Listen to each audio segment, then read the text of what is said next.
Hello, I'm Jody Brenner Ginsburg of Ginsburg Law Offices. I want to talk to you about something that's a little technical, but if you're trying to represent yourself, or not even trying to represent yourself, but you just find yourself in this workers' comp claim, and now you're getting all sorts of paperwork to sign from your employer and from the insurance company's adjuster, be very, very careful.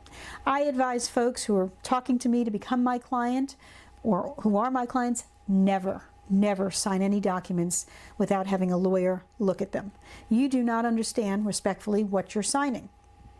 And if you start signing blank WC-207 forms, and a WC-207 is a medical form release, and you start signing ones that don't specify which doctor this is request from, you may be opening up your entire medical history to the employer-insurer, which quite frankly is none of their business.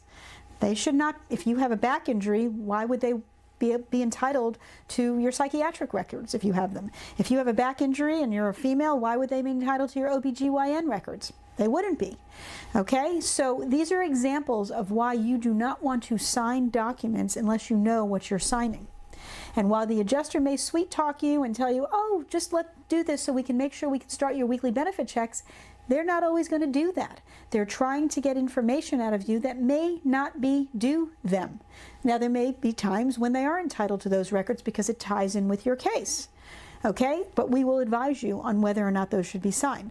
So we have a WC-207 that we ask you to sign as part of our file, and then we will dole it out to them specifying which doctors they're entitled to get records from. And those will be the doctors that you're treating with for your workers' comp claim, and nothing more at that time unless there's something that is duplicative. You had a prior back injury at one point in time and you currently have one now. That's a different story, and we will talk about that with you.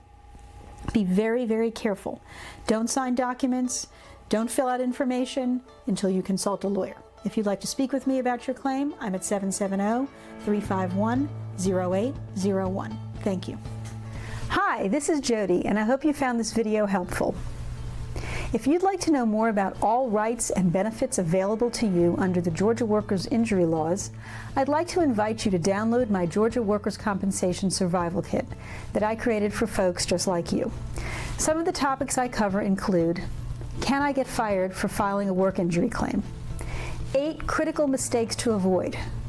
Is it true that the insurance company will hire a private investigator to follow me around and videotape my activities? What happens when the insurance company is late with my weekly wage payments? 7 specific tactics I recommend to maximize your case settlement value. If you or a loved one needs to maximize your recovery from your Georgia workers' compensation claim, you'll find this survival kit important reading. Download your survival kit right now and at no cost.